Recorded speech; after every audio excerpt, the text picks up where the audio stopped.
বিরতির পর স্বাগত। 19শে এপ্রিল অর্থাৎ গতকাল দেশের প্রথম দফার ভোট গ্রহণ পর্ব অনুষ্ঠিত হয়েছিল। ইতিমধ্যেই প্রথম দফার ভোট গ্রহণ পর্ব সম্পন্ন। দ্বিতীয় দফার জন্য প্রস্তুতি নিচ্ছে প্রত্যেকটি দল, এমনকি নির্বাচনী আধিকারিকগণ।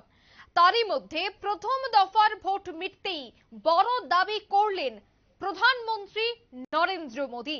102 আসনে গতকাল ভোট হয় এবং সেই 102 আসনে ভোটের ছবি দেখে এক প্রকার জয় নিয়ে নিশ্চিত প্রধানমন্ত্রী।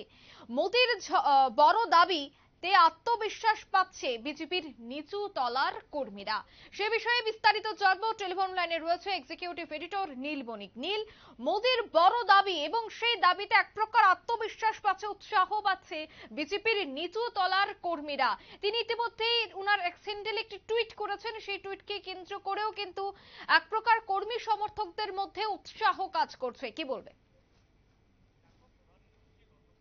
নির্বাচন শেষ হওয়ার পরই তার এক্সটেন্ডেলে একটি তিনি সামাজিক মাধ্যমে তিনি কিছু বার্তা দিয়েছেন, যেই বার্তা কিন্তু অত্যন্ত ইঙ্গিতপূর্ণ।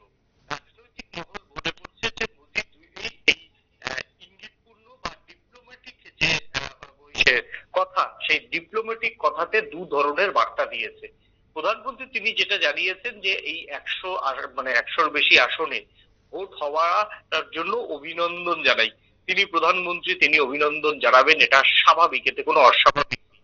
কারণ ভারতবর্ষের গণতান্ত্রিক ব্যবস্থায় নির্বাচন হচ্ছে শেষ কথা। গণতান্ত্রিক পদ্ধতিতে কে ক্ষমতায় আসবে 5 বছরের জন্য, সেটা হচ্ছে ভারতবর্ষের প্রত্যেকটা জনগণ তার মূলত ঠিক করে। এবং আমাদের দেশ যেহেতু গণতান্ত্রিক রাষ্ট্র, গণতন্ত্রের মধ্যে দিয়ে প্রধানমন্ত্রী, স্বরাষ্ট্রমন্ত্রী সহ পুরো মন্ত্রিসভা ঠিক হয়। তার মূলত যান্ত্রিক গোলযোগের জন্য আমাদের যোগাযোগ বিচ্ছিন্ন হয়ে যায়। আমি পুনরায় চেষ্টা করব সরাসরি যোগাযোগ করার জন্য, যে প্রথম দফার ভোট মিটতেই কি দাবি করলেন প্রধানমন্ত্রী। নীল, শোনা যাচ্ছে? একেবারেই লাইনটা একটু ডিসকানেক্ট হয়ে গেল অঙ্কিতা তোমার সঙ্গে। দেখো, তোমায় যেটা বলছিলাম সেটা একেবারেই স্বাভাবিক। সেই জায়গা থেকে প্রধানমন্ত্রী এই যে বার্তা, তার দুটো দিকে ইঙ্গিত করে। কি যে অগ্রিম অভিনন্দন হতে পারে, এটা প্রধানমন্ত্রী যে ভারতবর্ষের প্রায় গড়ে প্রায় 60% উপরে যে ভারতবর্ষের জনগণ এই তীব্র তাপপ্রবাহ উপেক্ষা করে, গরম উপেক্ষা করে, 40-42 ডিগ্রি সেলসিয়াস উপেক্ষা করে তাদের প্রিয় নেতা এবং তাদের প্রিয় শাসককে গণতান্ত্রিক পদ্ধতিতে নির্বাচিত করতে গিয়ে তারা ভোট দিতে গেছে, এই জন্য প্রধানমন্ত্রী ধন্যবাদ দিতে পারেন। আর একটা হচ্ছে যে এই যে 100 আসনে যেভাবে দলীয় কর্মীরা, তার দলের কর্মীরা এই গরমকে উপেক্ষা করে, এই 42 ডিগ্রি সেলসিয়াস 40 ডিগ্রি সেলসিয়াস কোথাও কোথাও তাপমাত্রাকে উপেক্ষা করে গোটা দিনব্যাপী যেভাবে কাজ করেছেন, সেই কর্মীদের তিনি ধন্যবাদ জানাতে পারেন। আবার একটা হচ্ছে, তিনি হয়তো মনে করছেন যে এই যে দেশের বৃহত্তর তামিলনাড়ুতে সব থেকে বেশি আসনে ভোট হয়েছে, তারপর ভোট হয়েছে, তারপর মধ্যপ্রদেশ থেকে আরম্ভ করে এই যে সমস্ত জায়গায় ভোটের উপর ভোট হয়েছে, আমাদের রাজ্যে একটি উপনির্বাচন এবং একটি লোকসভা নির্বাচনের ভোট হয়েছে, সেই সমস্ত ভোটে জনগণের উৎসাহ, বিজেপি কর্মীদের আত্মবিশ্বাস দেখে হয়তো তিনি বুঝতে পেরেছেন যে তার দল ভালো কিছু করতে পারবে। সর্বভারতীয় টেলিভিশনগুলি বিগত 1 মাস ধরে দক্ষিণে বিজেপির খুব একটা ভালো ফল দেখতে পাচ্ছিল না, এবং দক্ষিণে এই কর্ণাটকে বিজেপিকে ভুগতে হতে পারে এমন কিন্তু পূর্বাভাস বারবার সর্বভারতীয় কয়েকটি টেলিভিশন দিয়ে আসছিল। সেই জায়গাতে হয়তো প্রধানমন্ত্রী তিনি তার দলের যে অভ্যন্তরীণ রিপোর্ট, কারণ প্রত্যেকটা ভোট হওয়ার পরে সেখানকার বুথ কমিটি, সেখানকার মন্ডল কমিটি বা অন্যান্য তাদের প্রত্যেকটা পলিটিক্যাল পার্টির যে স্ট্রাকচার গুলো থাকে তাদের সাংগঠনিক, সেই সাংগঠনিক রিপোর্ট একটা সদর দপ্তরে পৌঁছায় জয় পরাজয়ের হিসেব নিয়ে। সেই রিপোর্ট হয়তো দেখে প্রধানমন্ত্রী খুশি যে এই যে কর্ণাটক মার্জনা করবেন তামিলনাড়ু, সবচাইতে যেটা বিজেপি শক্ত কাটা, সেই শক্ত কাটাতে হয়তো তারা এবার পদ্মফুল ফোটাতে সক্ষম হবে কয়েকটি আসনে। এবং যে সমস্ত কালকে কিন্তু বিজেপির যে আসনগুলি ভোট হয়েছে, বেশ 15-20টা আসন বাদ দিয়ে সব জায়গায় কিন্তু বিজেপির কাছে একটা শক্ত কাটা, সেই শক্ত কাটায় হয়তো কালকেই খুব ভালো পরিমাণে বা খুব বেশি পদ্মফুল ফুটবে, এই কথাটা হয়তো কার্যত প্রধানমন্ত্রী দলের কর্মীদের বোঝাতে চেয়েছেন।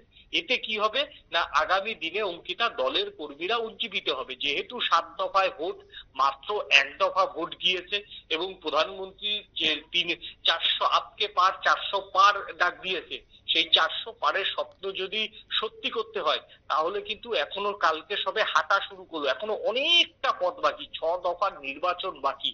এই 6 দফার নির্বাচনে দলীয় কর্মীদের টেম্পারমেন্ট, দলীয় কর্মীদের আত্মবিশ্বাস ধরে রাখাটা কিন্তু একটা বড় কঠিন। এবং সেই সঙ্গে নীল, আমরা দেখেছিলাম যে প্রথম দফার ভোট গ্রহণ অর্থাৎ গতকাল প্রথম দফার ভোট গ্রহণ পর্ব হয়, এর আগের দিন প্রধানমন্ত্রী নরেন্দ্র মোদী তিনি নিজে প্রার্থীদের জন্য একটি চিঠি দিয়েছিলেন। তারপর উনি উনার অ্যাক্সেন্ডেলে গতকাল একটি বিশেষ বার্তা লিখেছেন। এই যে সমস্ত বিষয়গুলি প্রত্যেকটি রাজনৈতিক দল থেকে একটু অন্যরকম ভাবে বিজেপি বিশেষ করে মোদী তিনি করে থাকেন, এই সমস্ত বিষয়গুলি কর্মী সমর্থকদের উজ্জীবিত, তৎসঙ্গে যারা যুবকরা রয়েছে আগামী দিনের ভবিষ্যৎ তাদেরকেও এক প্রকার অক্সিজেন যোগাচ্ছে যা অন্যান্য রাজনৈতিক দল করতে পারছে না। হ্যাঁ দেখো, সেটা তো অবশ্যই। এতে তো নাই, বিজেপি নেতাকর্মীরা যেভাবে দিনভর দৌড়ে বেড়ালেন গতকাল, তুমি যেটা দেখলে আমাদের রাজ্যেই দেখলে, সেই জায়গাতে বিরোধীদের সাংগঠনিক ক্ষমতার বিচারে বলো বা বিরোধী কর্মী সমর্থকদের আত্মবিশ্বাসী বলো, অনেকটা কিন্তু নিষ্প্রভ। অন্যদিকে যদি দেখা যায় যে দেখো, বিজেপি কিন্তু তামিলনাড়ুতেও কিন্তু সেখানে বিরোধী আসনে, সেখানে বিজেপি কিন্তু খুব ভালো জায়গায় নেই, না বিধানসভা অনুযায়ী, না লোকসভা অনুযায়ী, না স্থানীয় স্তরের নির্বাচন অনুযায়ী বিজেপি কিন্তু খুব একটা ভালো জায়গা তামিলনাড়ুতে নেই। তারপরও তামিলনাড়ুতে গতকাল যেভাবে বিজেপি কর্মীরা ইন্ডিয়া জোটকে ফেস করেছে, এবং সেই ক্ষেত্রে কিন্তু সেখানে তাদের প্রথম শক্ত কাটা হচ্ছে এআইডিএমকে, স্ট্যালিনের দল। তারপর সেখানে কংগ্রেস একটা শক্তিশালী জায়গা, তারপর সেখানে কয়েকটি ভাবে বিচ্ছিন্ন জায়গায় বামপন্থীদের কিছু সংগঠন আছে। এই যে তিনটে বড় রাজনৈতিক দল একত্রে হয়ে কিন্তু তামিলনাড়ুতে ভোট করিয়েছে, সেই জায়গাতে বিজেপি ছোটখাটো দুই একটা স্থানীয় রাজনৈতিক দলের সঙ্গে একটা গঠবন্ধন করে বিজেপি কিন্তু সেখানে কোথাও দিনের শেষে মুখ লুকিয়ে যায়নি। আমি তামিলনাড়ুর কালকে সর্বভারতীয় যে তামিলনাড়ুর যে খবরগুলি রয়েছে, যারা তামিলদের কালকে ওই জায়গার ভোট সম্প্রচার করেছে, সেই সমস্ত টেলিভিশনের পর্দায় যখন চোখ রাখছিলাম, বিজেপি কিন্তু ভুরি ভুরি অভিযোগ করে কখনোই কিন্তু সেখানে ভুরি ভুরি অভিযোগ করেনি বা বাহানা দেয়নি। বিজেপিকে অনেক বেশি বরঞ্চ তামিলনাড়ুতে কিভাবে লড়াই করবে, কিভাবে দলের কর্মীরা সারাদিন রাস্তায় থাকবে, তামিলনাড়ুতে অন্তত 5টি আসনের টার্গেট করেছে বিজেপি। সেই 5টি আসনে কিভাবে তারা লড়াইটা করবে, কিভাবে তারা টক্কর দেবে, কালকে কিন্তু কালকে দেখলাম বিজেপি নেতাকর্মীরা সেটাই বেশি ভেবেছে। আমার দেখতে একটা জিনিস ভালো লাগছিল যে তামিলনাড়ুতে বিজেপি কিন্তু বুঝে গেছিল যে তারা সমস্ত আসনে তাদের সাংগঠনিক ক্ষমতা নেই, তাই সব জায়গায় দৌড়ে তারা পারবে না।